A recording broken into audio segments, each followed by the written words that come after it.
This is Beyond the Big Screen podcast with your host, Steve Guerra. Thank you for listening to Beyond the Big Screen podcast, where we talk about great movies and stories so great they should be movies. Find show notes, links to subscribe, and leave Apple Podcast reviews by going to our website, beyondthebigscreen.com.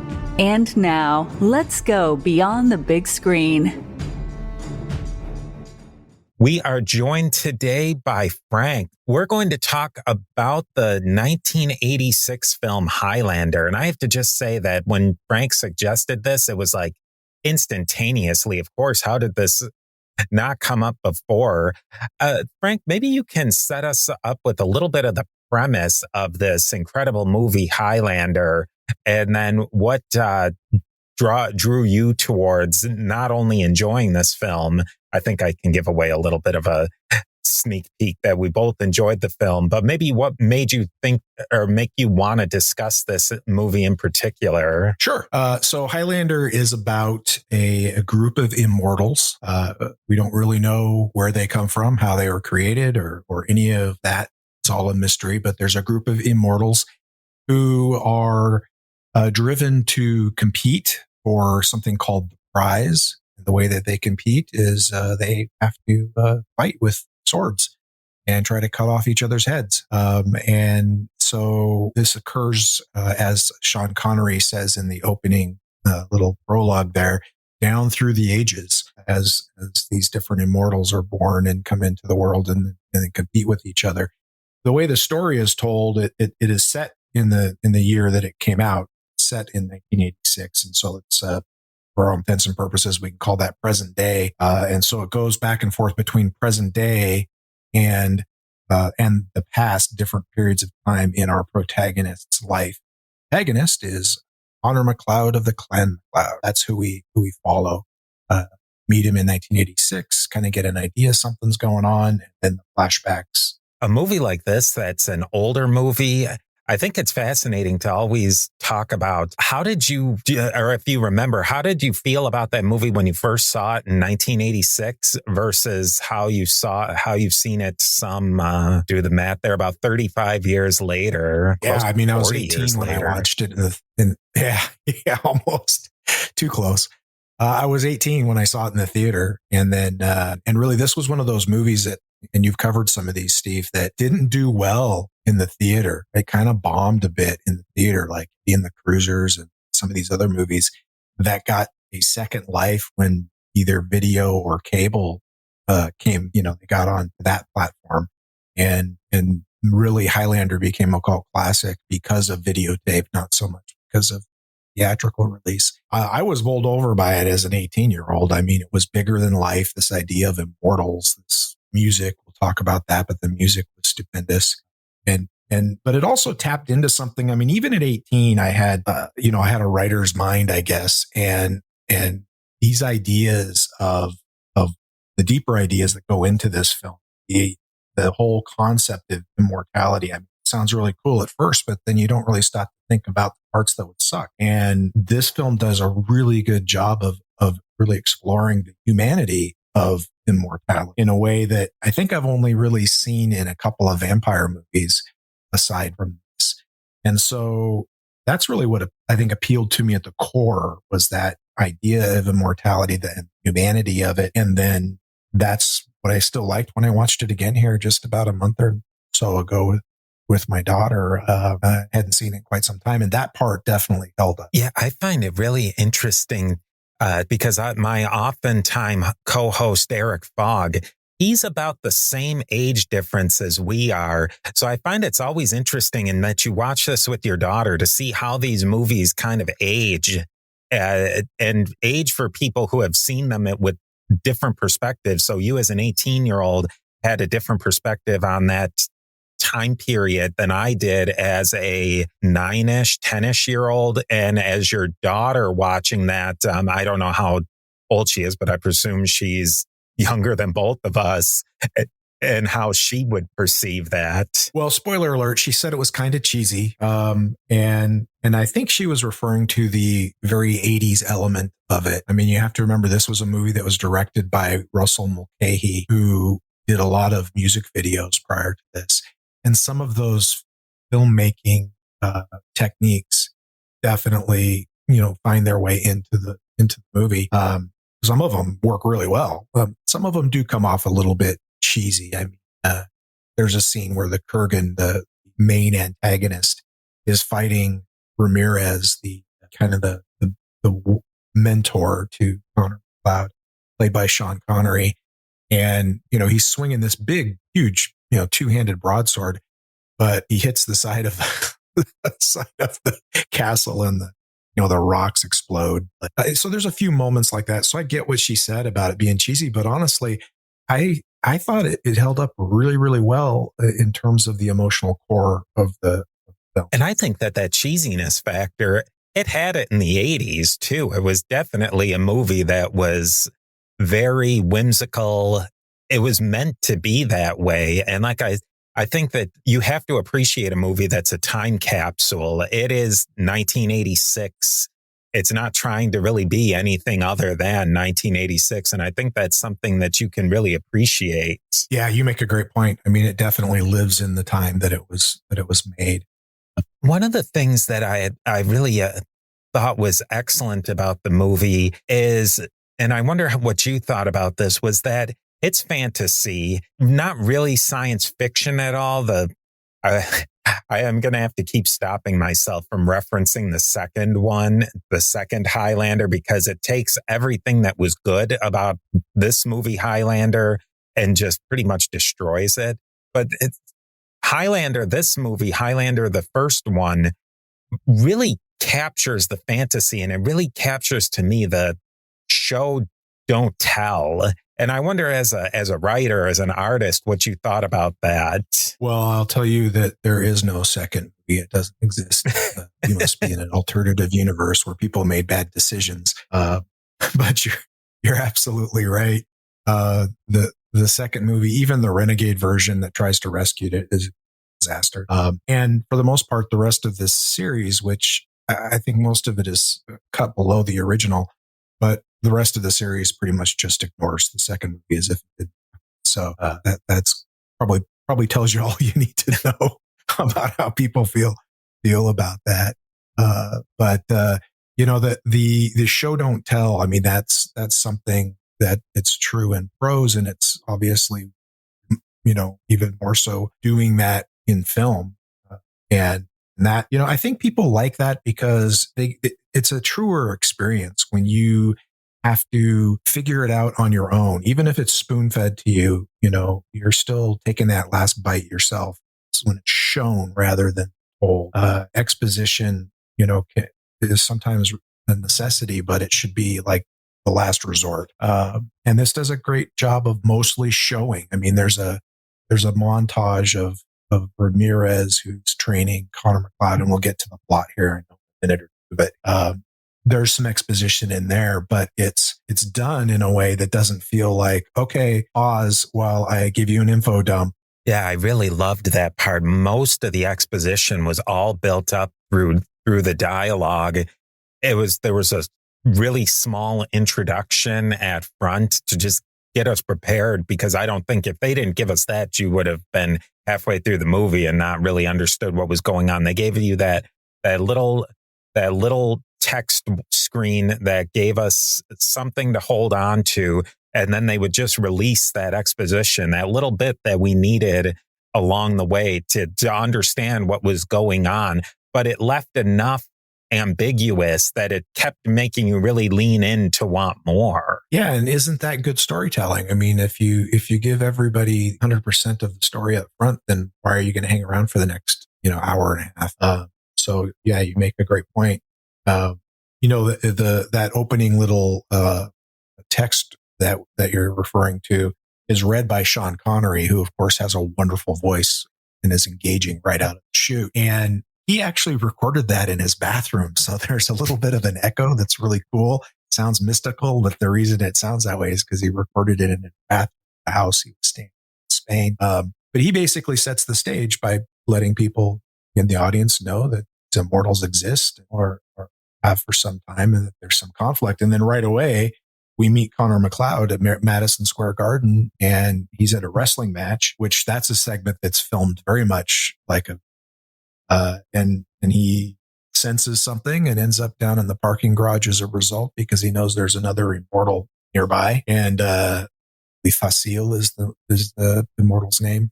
And, you get your first sword fight, and it's a doozy. It's down in the parking lot there. And, the sword work, particularly by the Connor MacLeod, by Christopher Lambert's character, is pretty good. The other guy is I thought he was pretty clumsy. What a stylistic scene. I mean, were there things about that scene that showed you right away what kind of movie this was going to be? Steve here again with a quick word from our sponsors.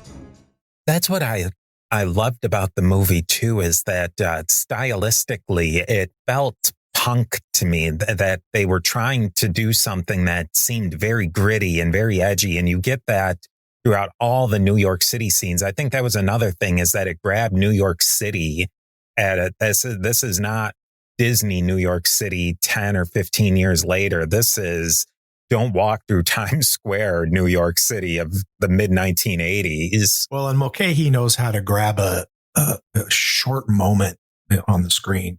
I mean, in that initial fight, there's a bunch of supernatural energy, it seems like, taking place there, especially after Cloud takes Basile's head, and experiences, I suppose, is that a form of the quickening too? I mean, you never really understand for sure, but he seems to absorb the power of the immortal that he's just dispatched. But it messes with the cars, and they start moving, and it's a little over the top. But in that sequence, there's two really cool images where a broken headlight has just a little piece still hanging on top of it, and it drops.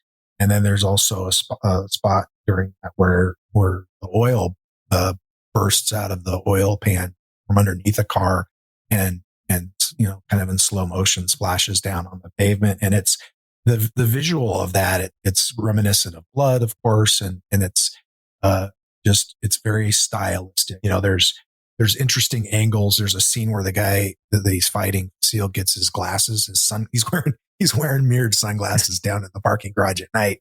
So, definitely the 80s. But those glasses get knocked off somehow, and they fall on the ground, and you get a shot of Connor MacLeod's kind of scuttling away, because I think he got his sword out of his hand at the point. You get it in the reflection, a close up of those glasses, and you see the action in the reflection of those mirrored sunglasses. And it's just a short 1 or 2 second piece that I've been describing all of these, but it's very stylistic and it's eye grabbing.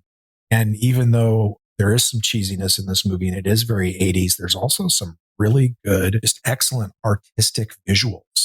And I haven't even gotten to the transitions yet, which of course we'll talk about, but Mulcahy definitely knew how to present something that was visually exciting. That's really interesting, because those are all things that I didn't really even catch.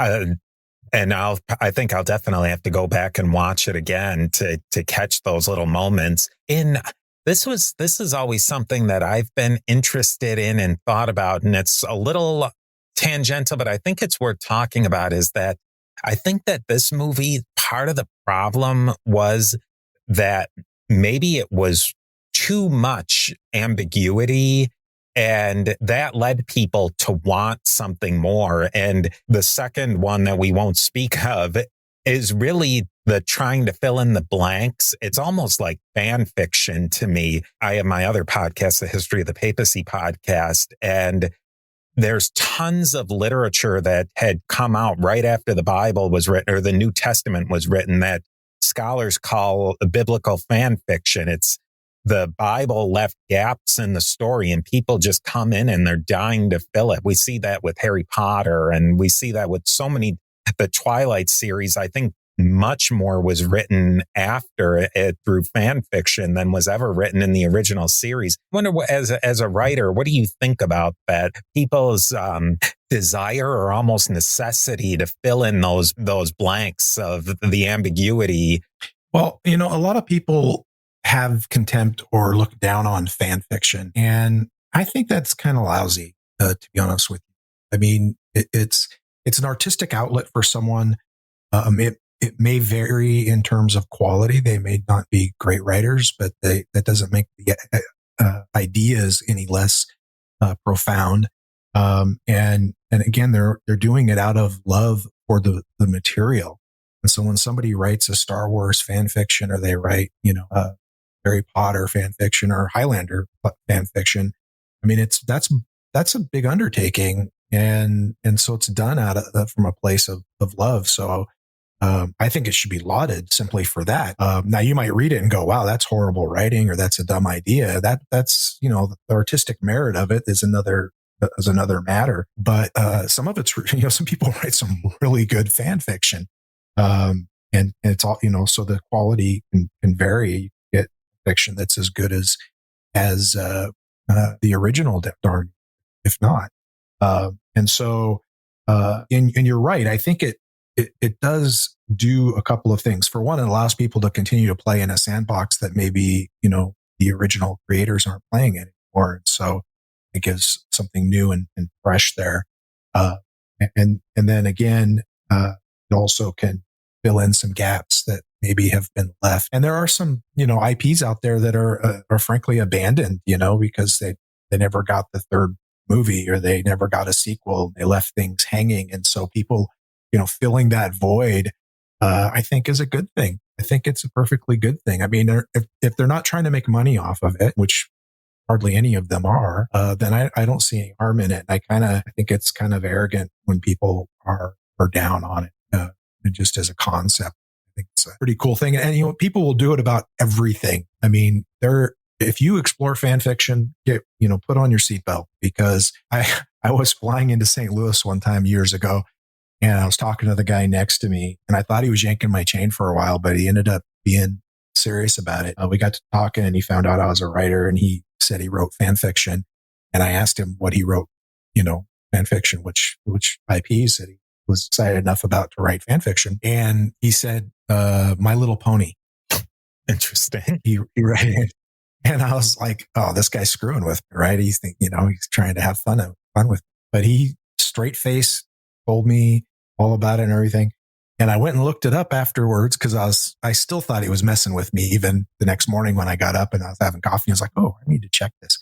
Sure enough, there's fan fiction out there for My Little Pony. Wow. So, if you're into something, there's fan fiction for it. But a movie like Highlander, the concept itself, the premise itself, the idea that you have all these immortals, and that they're sometimes friends, but they are also compelled to battle each other.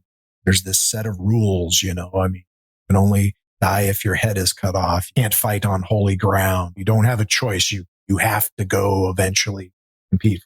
Prize. It's almost like a biological impulse. And of course, just the concept of immortality in any setting is such rich fodder for fiction. And if people are getting movies like the second movie, I mean, I darn near wrote some fan fiction after that second movie, because I thought it was so horrible. No, this is the way it should have gone.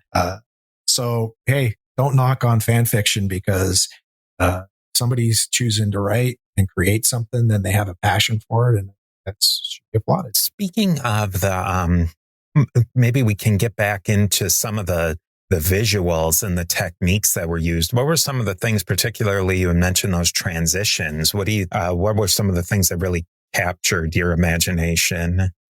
Yeah. So like the first transition, they're in the parking garage, the fight's over. Connor MacLeod is trying to get the hell out of there. He hides his sword and tries to get out of the parking garage. Mild spoilers here for the first 10 minutes of and then he gets stopped at the exit by the police. And so, they detain him, and there's kind of a rough scene there. And then the camera just starts to rise up, and the viewpoint rises up, and it hits the roof of the structure. And then that just kind of transitions to being the ground. And then you pop up above ground, and you're in medieval Scotland, and the clouds are going to fight the Braziers, and it's, Connor MacLeod's first time in a battle, and you get this rousing music, and it's off to war. And it's just such a seamless and yet artistic way to transition between scenes. And they do that, half a dozen other times that you could point out and say, this is a cool transition. It works, but that's the first one. But that is really cool because they were really, storytelling wise, they're harsh transitions bouncing back, but hundreds of years, but they really did seem seamless. As somebody who I was not paying attention to that, but it definitely came across that those harsh story transitions were definitely mellowed out by those visual transitions. Yeah, there's one that they use Connor MacLeod's eyeball, to kind of zoom out from there. There's another one where after Connor MacLeod is banished from his village, and he's all beat up, and he kind of leans back up against a rock wall, and then it dissolves into a picture of a mural in New York on the side of a building of a woman, and his head was where her head was, so it just it dissolves very gently, and then hands over to Connor MacLeod present day walking up a busy street, and I think you're right, those transitions just really mitigate how abrupt it is to go from 1600, 1700. I really enjoyed how the directors and the writers, they gave us so much about it. He's basically miserable with life. I mean, he's somebody who you would think that immortality would be fun, and they just show it all throughout the movie that it's terrible. It's an absolute curse. And at least for Connor, you could maybe argue Kurgan, he's just somebody who exists. And maybe for Sean Connery's character, he enjoys it to some degree, but he definitely imparts on Connor that it's not going to be a barrel of monkeys. And I think that it weighed on Connor so much more. Yeah, I mean, the curse of immortality is watching everybody you ever cared about grow old, die, or otherwise die while you remain. And that's really like one of the emotional cores of this, the emotional core of this entire movie, I think, is Connor's love for his first wife, Heather.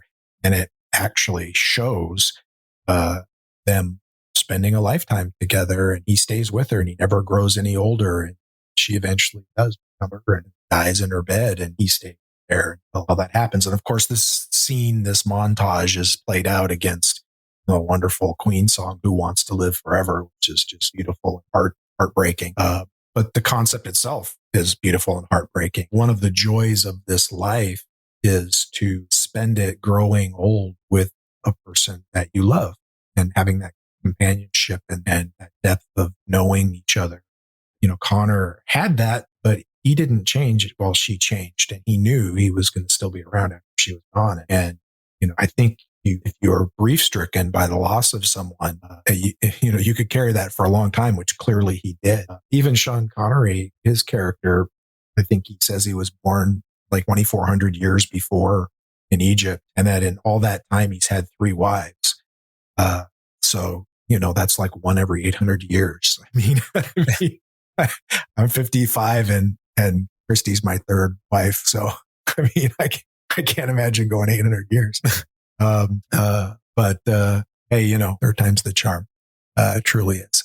But, I can't imagine, her and I talk about occasionally, I don't want to be the one left behind. I don't go on without you. And here's Connor. He knows he's going to be the one left behind. He's going to go on without her. So it is heartbreaking. It's very well done. And I think Christopher Lambert does a good job showing the long-term impact of that, and how that, that's essentially the curse of immortality. The gift is you live forever. The curse is no one else does. One thing that I did not catch until this last time I watched it is that his secretary who does all that work was his daughter. Well, his adopted daughter, the girl that he saved from the Nazis during World War II. Like, that blew my mind. And that changed a big part of how I viewed the movie right there. Well, and that was a deleted scene that wasn't in the original theatrical cut. So you saw the extended cut, which I'm glad you did, because it added, in most instances, the added scenes fleshed out some of the plot lines that were wanting. And that character of Rachel was, you figured, oh, she's just in love with him. That's that. Well, yeah, she does love him, but more like a father.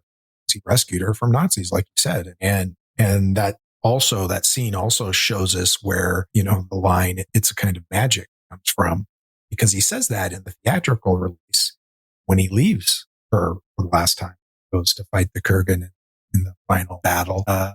Then there's no context for it, really. I mean, it's just kind of an out of left field comment. But when you throw that scene you mentioned back in, you see him get shot by the Nazi and fall down on top of her and then get up and kill the Nazi. She's like, wow, what just happened? And he, she's like 8 or 10, and so how do you explain immortality to a 10-year-old? You don't. You tell them, hey, it's a kind of magic. Steve here again with a quick word from our sponsors.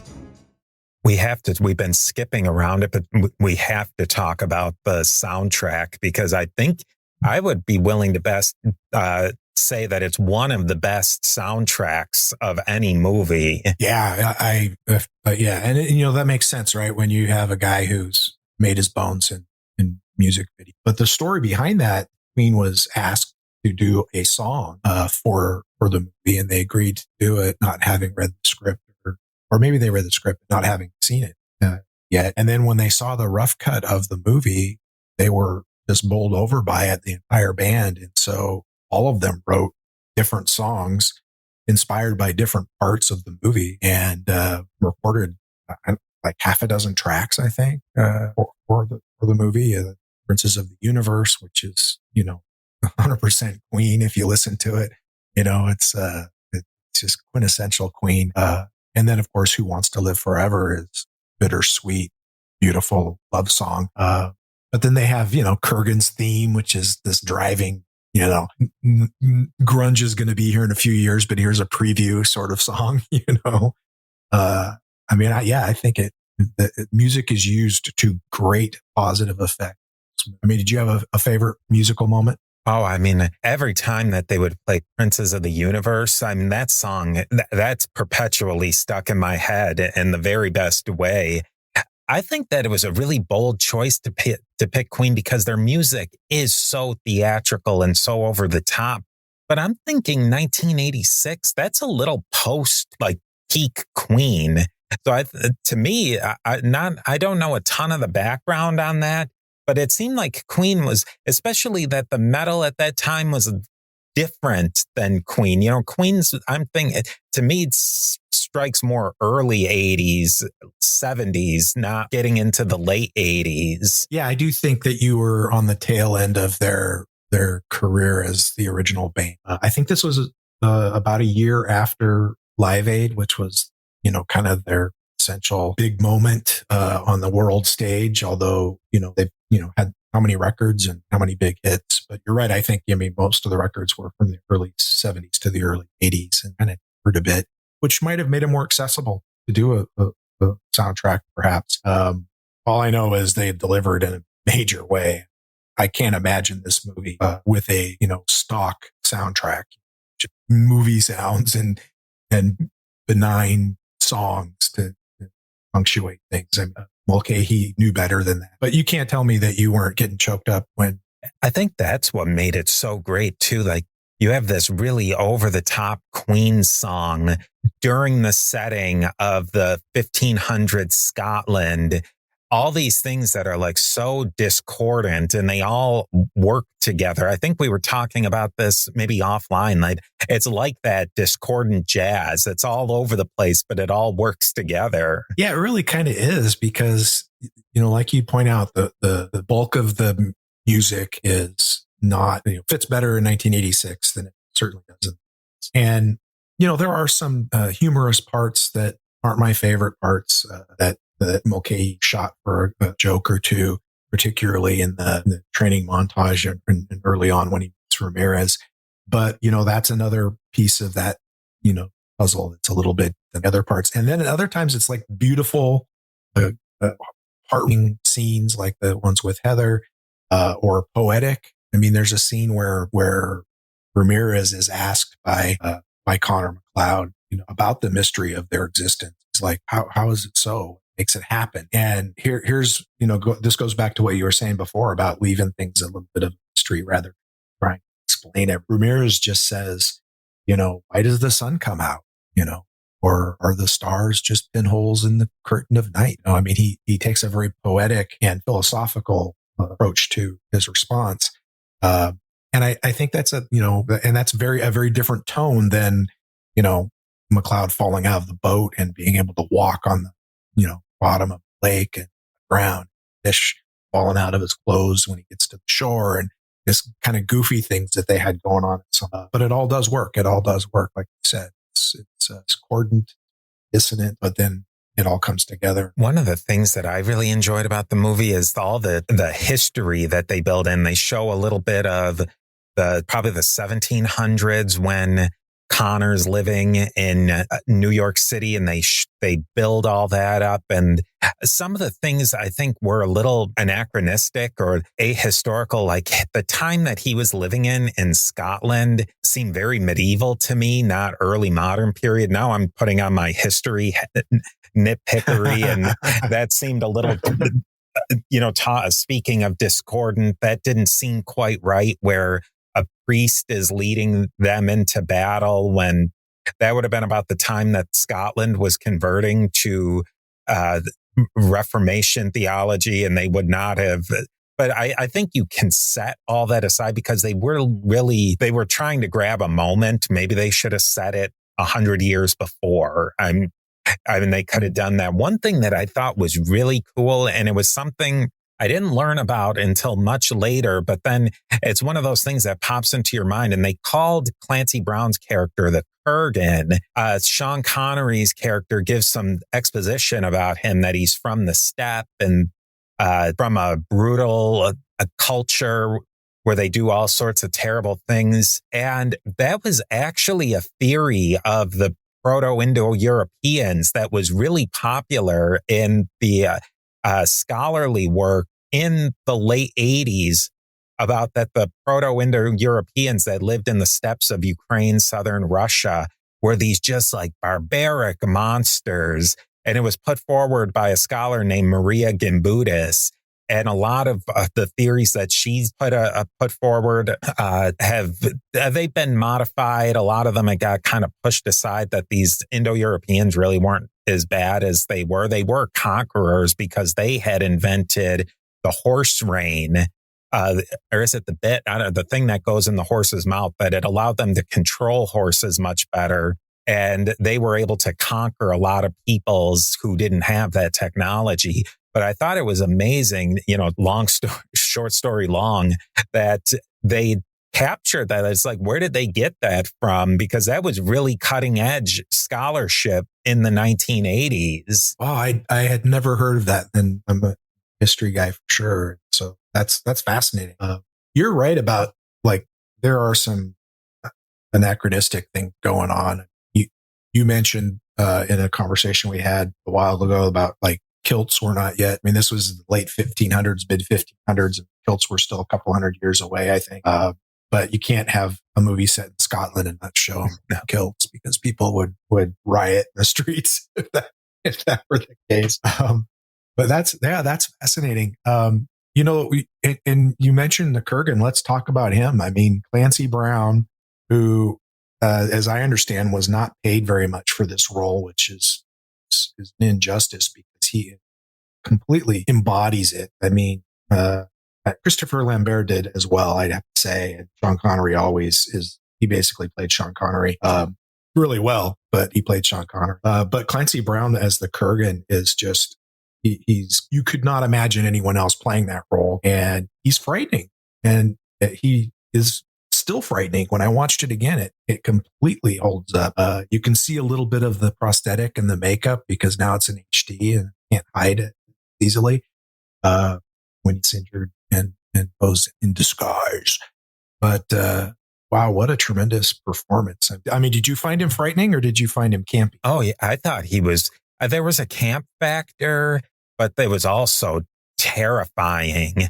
I wonder what you think about this. I think Clancy Brown is one of the most underrated actors of our time. Everything he's in, he's nailed. A little fun fact about him is he's played Mr. Krabs on SpongeBob SquarePants for 30 years. It's like two parallel careers. He's had SpongeBob SquarePants, and then he's done all of these. He mostly plays I would say mostly the antagonist character, a very similar something along the lines of Kurgan in a lot of the movies he's in. Yeah, I mean, you talked about Starship Troopers on this show a while back. Great episode. If you're a fan of that movie, I highly recommend it. And obviously he played the drill sergeant.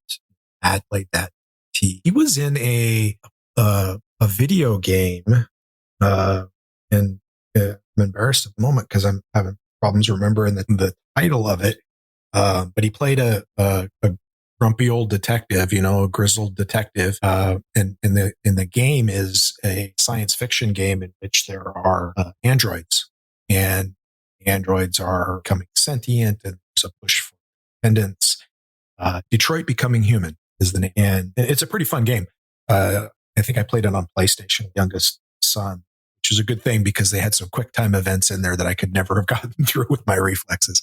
So but it's very story driven, and it follows three different androids. One of them is paired with Clancy Brown because he's like a police model, attaché assistant or something. And of course, Clancy Brown's character doesn't think Anderson is. He doesn't like this.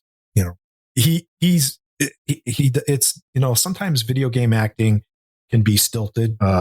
It's gotten a lot better over the years, but when you bring somebody in like Clancy Brown, I mean, that performance is as good as anything I've seen him do on film. And it really makes for an enjoyable gaming experience because you feel like you're in a movie with Clancy Brown because you're controlling the robot, the android.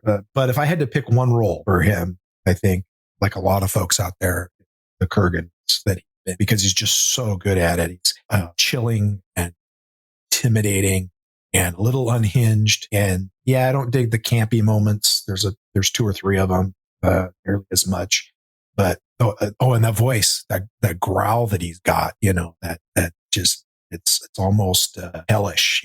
It's like he's come from the underworld to claim your soul or something, And he's got a few great lines that really highlight it. So, maybe it's not best supporting actor Oscar territory, but he certainly deserves as much credit as Christopher Lambert when it comes to carrying the movie. There might be a reason that some of the other movies in this series didn't do as well, and I think that having a compelling villain is every bit as important as having a compelling hero because they are the benchmarks that the other is being judged by. So Connor MacLeod having faced the Kurgan is it's frightening. You worry for him. And, that's because Clancy Brown plays that role to perfection. Yeah, one of those campy scenes that was way too over the top was the car chase. It wasn't even technically a car chase. It was just Kurgan. He went on like a wild ride with Connor MacLeod's love interest.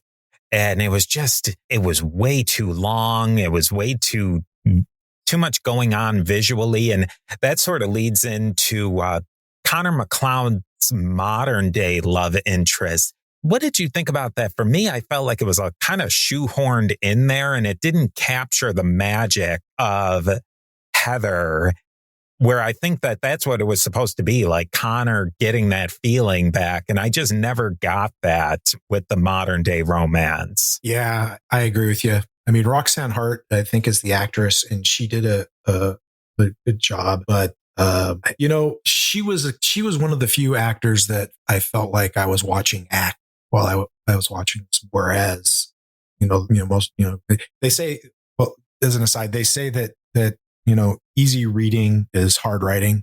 And I think that when you watch a film, if you don't realize you're watching actors, that's hard acting. They're doing a great job. I mean, I couldn't act in a way that you wouldn't know I was acting, but I felt like most of the characters did in this. But that Brenda character, she was a little stilted, and more to your point, Steve, I didn't get the same spark, the magic, between him and her as you did with Heather. I mean, I thought that Rachel, his secretary and adopted daughter, was a more compelling storyline than his Brenda. But you had to have, like, Connor was a reluctant participant, I think. He wasn't going to run from it. I mean, he was in New York where the gathering was happening, so he was following his biological compulsion or whatever drove him there. But, like when he meets Facile down in the garage there at the beginning of the movie, and he steps out from behind a pillar and, says MacLeod, and he turns around and he says, Facile, says, wait. And Facile, throws his jacket at him, pulls out the sword and fights on. But Connor's first reaction is wait, and then you see in a later scene, he's friends with another immortal, an African guy who ends up fighting the Kurgan. And they're obviously very good and have been for hundreds of years. And so MacLeod's seems to be like, whereas the Kurgan seems to embrace this idea and rushing headlong towards it. I mean, he seeks out MacLeod, but MacLeod is in his first lifetime to try to take him out. MacLeod seems to be a little bit like, well, I have to, I will, but I prefer not to, sort of thing. And so you need this character of Brenda to force the conflict. Whereas I don't know if MacLeod might have chosen to leave or might have avoided the Kurgan for another 20 years if he could have, but now he's got a reason.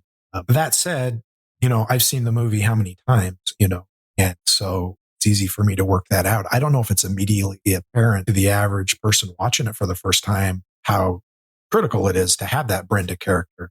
It's just not executed. It's probably one of the biggest faults of the film. You're right. Steve here again with a quick word from our sponsors.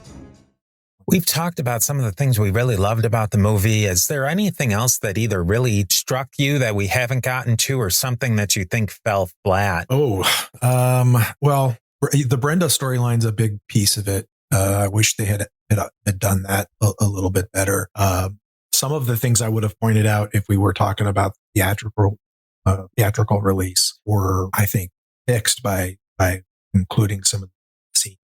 There are some visuals that are dated, or, you can kind of see the prop work going on there. And so that's where my daughter was pointing to the cheesiness factor. And I can't argue that they exist, but every film has flaws. I mean, even the movies they say are quote unquote the perfect movie, where we're slated to talk about The Godfather, or people would call that the perfect film. But it's not. It has flaws. Every movie has flaws. And so just kind of have to decide if the flaws, take away substantially from the story. And here, like you said, they kind of embrace being of a time, and that being the mid 80s. And so you kind of forgive the fact that maybe that cheesiness exists because they own it. I think this is a good time to maybe talk a little bit about the sequel, because I don't think the sequel deserves this whole episode. I wouldn't torture ourselves with that or torture our fair audience with that. But I think it is worth discussing that whole idea that we tapped into a little bit of the wanting the rest of the story. And I think personally, either they should have just left this for what it was. Like, it was a really good movie and it told a story from beginning to the end. But I think if they had done anything, and it wasn't pretty much done in the 80s, but maybe a prequel or something to fill in some of the blanks, because they're really, I mean, if you stand at the end of this movie, there is no sequel really to be had. Anything that you really do as a sequel is going to be something that's either non-canonical, which basically was the second movie, or something that you just have to shoehorn in. Yeah, I think you're 100% correct. I mean, you get to the end of the movie, and I mean, spoiler alert on a movie from 1986. So close your ears if that's sensitive for you. But Connor MacLeod does win this epic sword fight at the end, which I do want to circle back onto that because it's worth talking about a little bit. But he wins the prize. I mean, he's the only immortal still alive. How do you do a sequel to that? And I actually gave that thought, as I was I don't know how many years it was before the second movie came out, but I enjoyed this movie so much. It was on my mind a bit. And I always thought the only way you could do a sequel that made any sense would be to show Connor MacLeod like sitting at a bar as an old man, enjoying life. And then somewhere a child is born, and that child is immortal, and that causes whatever changes to occur. He becomes young again, or maybe he doesn't. Maybe he stays the age he is when that happens. But you could have a sequel if you did something like that, and people might not like it or love it, but they would go, well, okay, within the structure that you gave us, that I guess, yeah. I mean, Immortals. I mean, Connor MacLeod was born in 1500 something, and Ramirez was born 2,400 years before that. So Ramirez was alive when Connor MacLeod was born as a baby. Why would that suddenly stop? And so you could get away with it, maybe. But instead, in the second movie, they basically completely break the mythology and turn it into this science fiction where these immortals are from a different planet and they vanish to Earth, and it's a giant mess, and they completely, waste another great performance by Connery. And oh gosh, who's the female lead in that?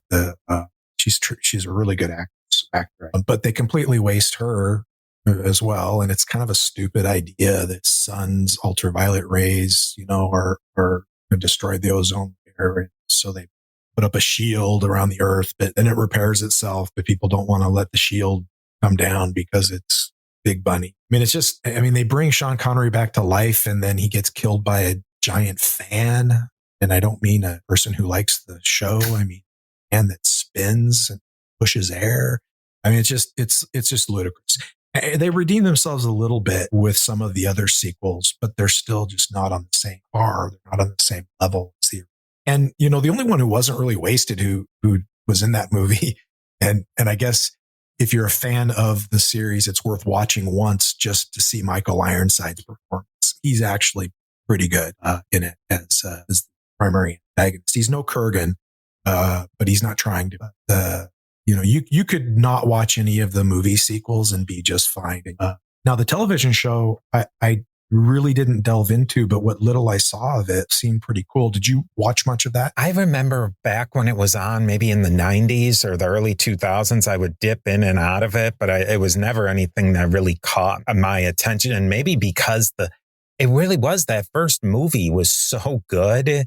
Everything else just seemed derivative of it, and that it never really captured the magic that the movie did, that first movie did. Yeah, I think I was struck much the same way. I thought that Adrian Paul as Duncan MacLeod, he had some charisma, and I liked the idea that they fleshed out the mythology without, doing the stupid Planet Zeist stuff that the second movie did. And so the fact that one of the movies, brings Duncan and Connor together, I think, ends up, being pretty satisfying. I thought that was a decent movie, but I kind of pretend the only movie that really exists is the first one. The other ones are just, they're all, guilty pleasures on occasion. But the first one to me is a classic, and I'm just willing to come back to it every few years and give it another try. And it always stands up emotionally and visually too. I mean, let's talk about that sword fight at the end where they're fighting on top of the building. And then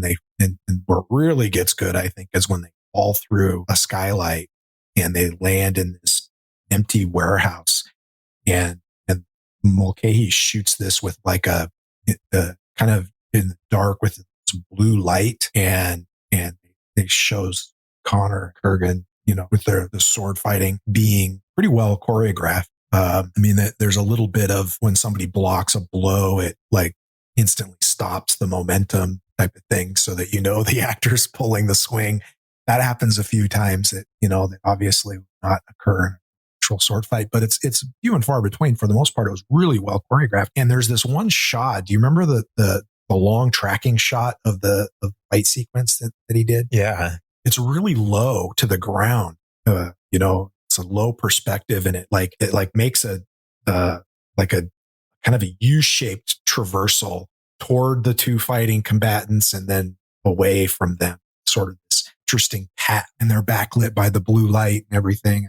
I mean, Did that stand out to you at all when you first saw it? Yeah, I think that final fight scene, even though it was really long, it kept you drawn in the whole time, because I think you get pulled into the fact, and they don't say it, but it's obvious.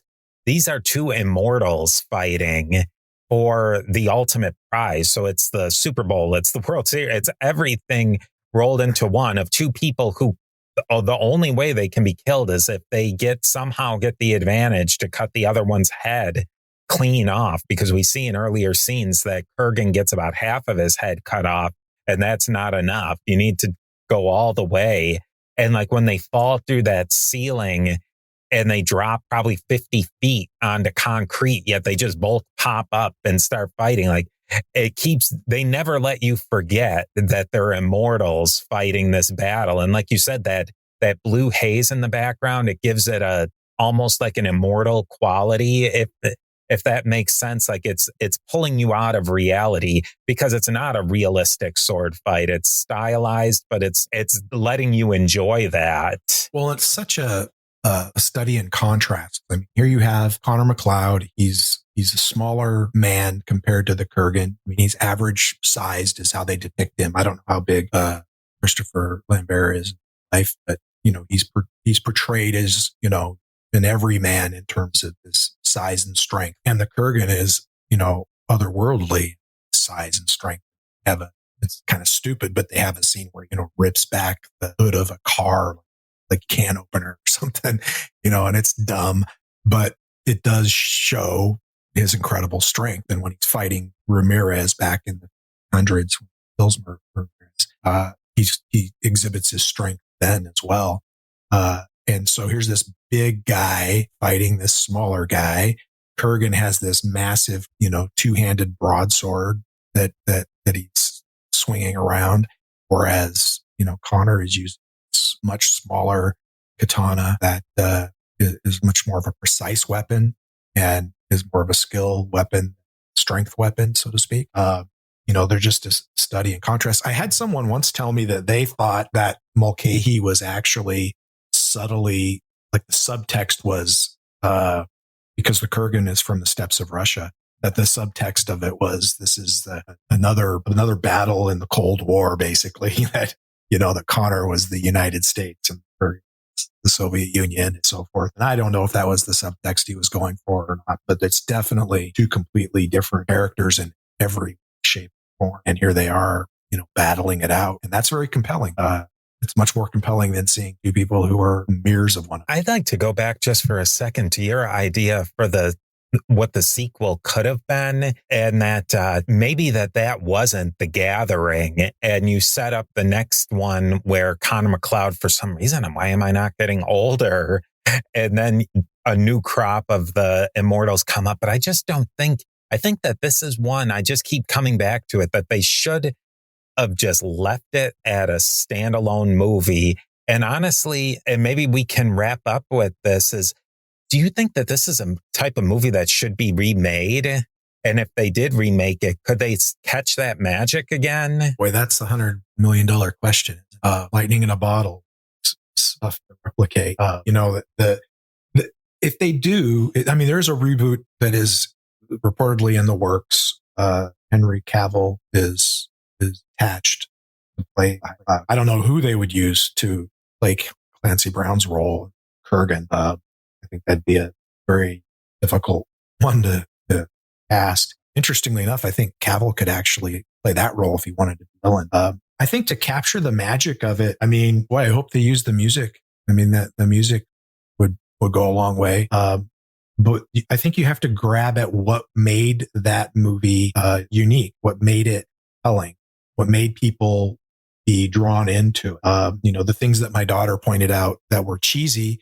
Yeah, those things don't, those will be better because we have CGI now and we have, other techniques, and we learned our lesson, when it comes to filmmaking. But the parts of the story that should be grabbed onto, that curse and blessing of immortality, the whole Heather thing, that MacLeod was lonely for centuries after that. And even like how the immortals knew each other and how they interacted, but their interactions, you get the feeling that they were decades or even centuries apart.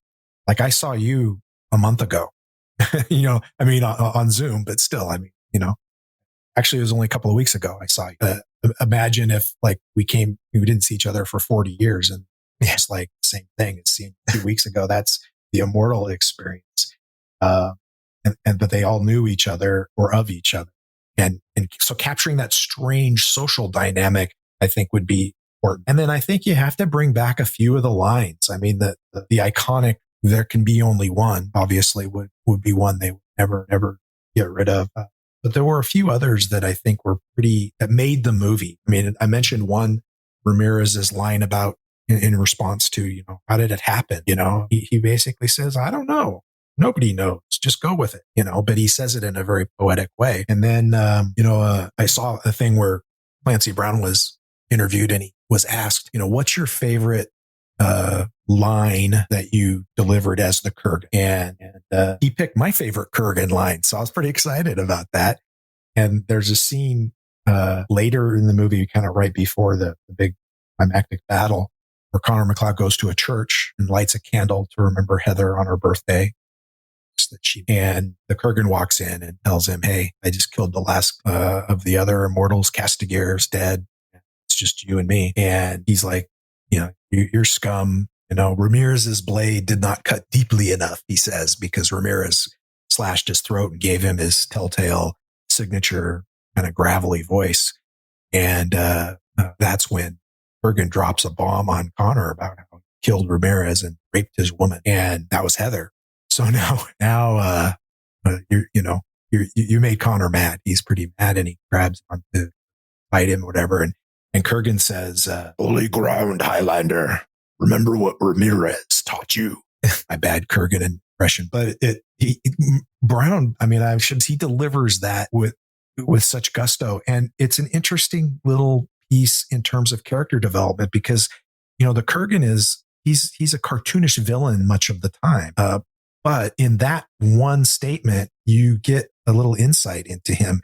Like he still respects the rules of the game, for lack of a better term. He respects the traditions.